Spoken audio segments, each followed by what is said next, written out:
Hello friends, welcome back to my channel. ఈరోజు వచ్చేసి cauliflower pakodi అనేది చేస్తున్నాను ఫ్రెండ్స్.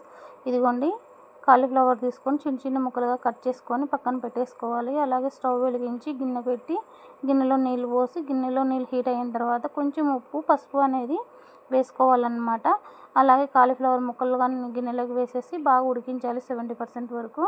ఇదిగోండి, ఇంకొక గిన్నె తీసుకొని గిన్నెలో ఉప్పు, కారం, కొంచెం మిరియాలు, జీలకర్ర వేసి దంచుకున్న పొడి, అలాగే 2 టేబుల్ స్పూన్లంత బియ్యపిండి, 2 టేబుల్ స్పూన్లంత శనగపిండి, కొంచెం కొత్తిమీర, కొంచెం కరివేపాకు, 2 పచ్చిమిరపకాయలు వేసి కొంచెం నూనె వేసుకొని బాగా ఇందాక కాలీఫ్లవర్ ముక్కలు ఉడికించుకొని పెట్టుకున్నాం కదా, అవి గిన్నెలోకి వేసేసుకొని బాగా కొన్ని నీళ్ళు వేసుకుంటూ కలుపుకోవాలన్నమాట.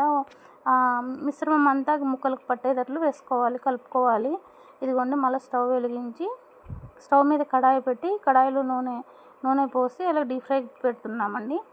నూనె హీట్ అవ్వగానే ఈ కాలీఫ్లవర్ ముక్కలు అనేది నూనెలో డీప్ ఫ్రై చేసుకునేది. ఇదిగోండి ఫ్రెండ్స్, మనం చిన్న చిన్న ముక్కలుగా వేసేసుకొని డీప్ ఫ్రై చేసుకోవడమే. చాలా ఈజీ ప్రాసెస్ అండి. తినడానికి కూడా చాలా టేస్టీగా ఉంటుంది. ఆల్రెడీ మనం 70% ఉడికించాం కాబట్టి తొందరగానే అయిపోతుంది. పకోడీ అనేది చాలా టేస్టీగా ఉంటుందండి. పిల్లలు తినని వాళ్ళకు కూడా ఈజీగా తినేయచ్చు. అలాగే అమ్మమ్మలు, ముసలోళ్ళు ఉంటారు కదా, వాళ్ళు కూడా హ్యాపీగా తినేయచ్చు. మెత్తగా చాలా టేస్టీగా ఉంటుంది.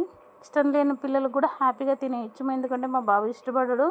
ఇలా చేస్తే కొంచెం ఇష్టంగా తింటాడు. వెజిటేబుల్స్ ఇలా పెట్టినట్లు కూడా ఉంటుంది.